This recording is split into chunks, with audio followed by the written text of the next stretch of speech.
मुंबई में जिस तरीके से फेरी वालों को लेकर इस समय सियासत हो रही है, ऐसे में जिस तरीके से अल्टीमेटम दिया जाता है, हमारे साथ मौजूद हैं बीजेपी नगर सेवक कमलेश यादव जी, उनसे जानते हैं। प्रभाग समिति के अध्यक्ष भी हैं। क्या कहना चाहेंगे कि जिस तरीके से फेरी वालों को लेकर अब सियासत शुरू हो चुकी है, 15 दिन का अल्टीमेटम दिया जाता है, 15 दिन के अंदर फेरी वालों को खाली कराया जाए, स्टेशन के जो स्टॉल है उसको हटाया जाए, क्या कहना चाहेंगे? देखिए, कुछ लोगों की नेतागिरी नहीं चल रही है, तो अपनी नेतागिरी चलाने के लिए और अपने आप को लोगों के बीच में मैं सबसे अच्छा लोगों का सहयोग कर सकता हूं, लोगों का काम कर सकता हूं, ऐसा दिखाने का जो प्रयास पाखंड चल रहा है, ये कम से कम समाज के लिए अच्छा नहीं है। फेरी वालों को शौक़ नहीं होता कि कोई आकर के रास्ते पर बैठे। ये आदमी की मूलभूत ज़रूरत होती है, वो अपनी ज़रूरत को पूरा करने के लिए फेरी वाला आके बैठता है।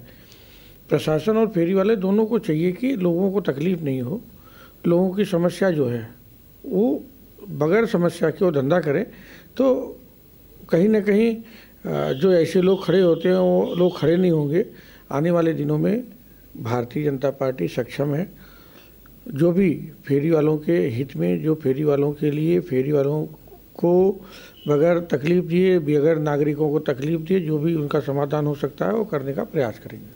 लेकिन कमलेश जी, सबसे पहले अगर हम बात करें तो बीजेपी विधायक अमित साटम ने फेरी वालों के ऊपर कार्रवाई करने की जो शुरुआत की थी, उसके बाद मनसे की तरफ से इस तरह से अल्टीमेटम दिया जाता है, फिर बीएमसी से जो है मुलाकात की जाती है, बीएमसी कमिश्नर से ये कहा जाता है कार्रवाई करने की। ऐसे में अगर हम बात करें तो दक्षिण वार्ड में किस तरह से कार्रवाई करने का आप लोगों को फेरी वालों पर आदेश दिया गया है? क्योंकि हर तरफ ये कहता है कि फेरी वालों को हटाया जाए, लेकिन फेरी वालों का कहना है कि हम तैयार हैं, लेकिन हमें शिफ्टिंग दी जाए, क्योंकि फेरी जोन बनाया जाए, हॉकर्स जोन बनाया जाए। ऐसे में क्या कहना चाहेंगे कि इस तरह से एक दूसरे पर सिर्फ आरोप और प्रत्यारोप करना, जबकि फेरी वाले तैयार हैं शिफ्टिंग के लिए?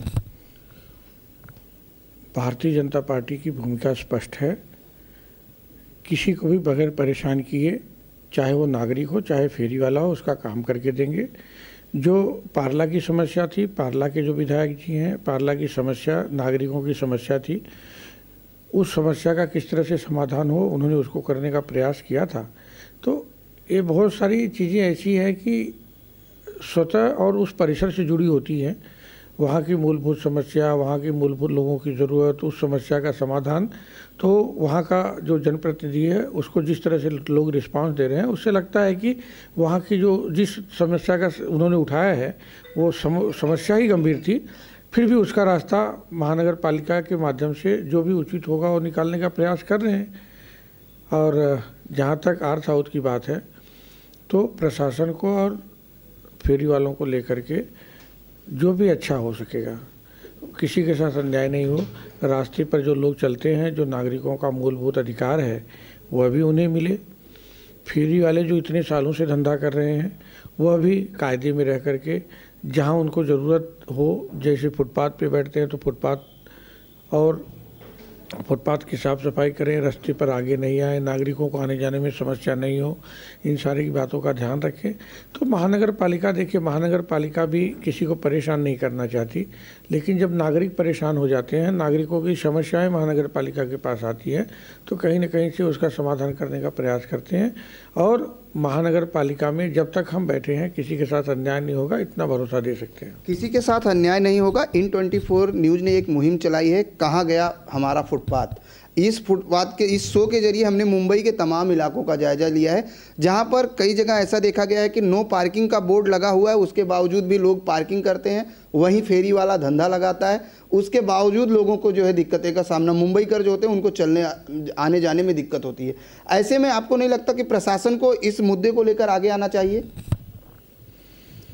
प्रशासन को इस मुद्दे को लेकर आगे आना चाहिए। आपकी बात से मैं पूरी तरह से सहमत हूँ और प्रशासन इस मुद्दे को लेकर के कार्रवाई भी कर रहा है, लेकिन मूलभूत ज़रूरत जो है जब तक इंसान की पूरी नहीं होती तब तक कहीं ना कहीं ये समस्या खड़ी रहती है।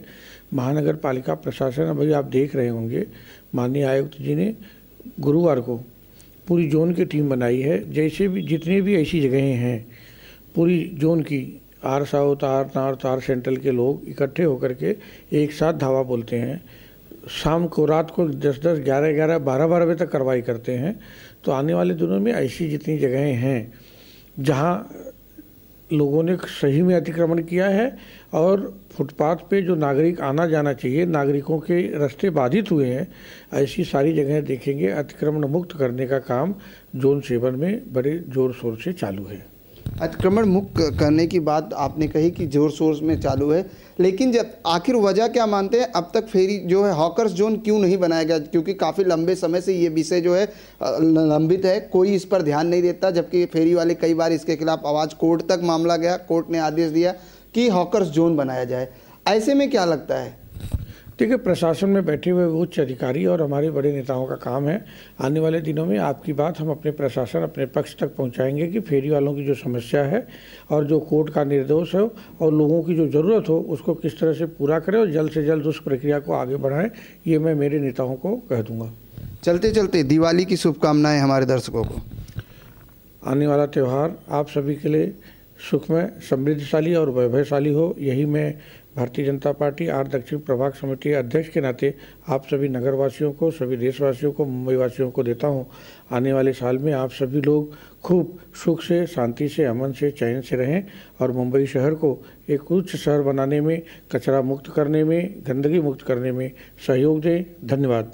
कचरा मुक्त करने, गंदगी मुक्त करने, लेकिन पटाखे पे बैन लग चुका है। ऐसे में शिवसेना जो है लगातार जो है विरोध कर रही है कि पटाखा अगर मुक्त करती है तो शायद त्यौहार फीका पड़ेगा। शासन की अपनी जो भूमिका होगी, हम शासन की भूमिका के साथ हैं। जो भी त्यौहार है, त्यौहार हर्षोल्लास से मनाया जाए, लेकिन प्रदूषण नहीं हो, इस बात से भी कहीं ना कहीं नागरिकों को उसमें साथ देने की ज़रूरत है। तो सभी लोग सक्षम हैं, सभी लोग दक्ष हैं, सब लोग उसमें मिल करके क्या योगदान कर सकते हैं उसमें उस तरह से करना चाहिए। और जिनको राजनीति करनी है वो राजनीति करते हैं, और जो उनको राजनीति में उनकी जगह दिखानी है, भांडुप के लोगों ने दिखा दी है, उसमें ज़्यादा बोलने की ज़रूरत नहीं है। यानी पटाखा बैन होना चाहिए, जहाँ ज़रूरत हो वहाँ बैन होना चाहिए, जहाँ ज़रूरत नहीं है वहाँ नहीं बैन होना चाहिए। धन्यवाद हमसे बात करने के लिए। ये थे कमलेश यादव जी, जिन्होंने साफ तौर से कहा जहाँ पर ज़रूरत है वहाँ पर होना चाहिए, जहाँ ज़रूरत नहीं है वहाँ पर पटाखे बैन नहीं होना चाहिए। कैमरामैन FS पटेल के साथ प्रदीप शर्मा, N24 न्यूज़, मुंबई।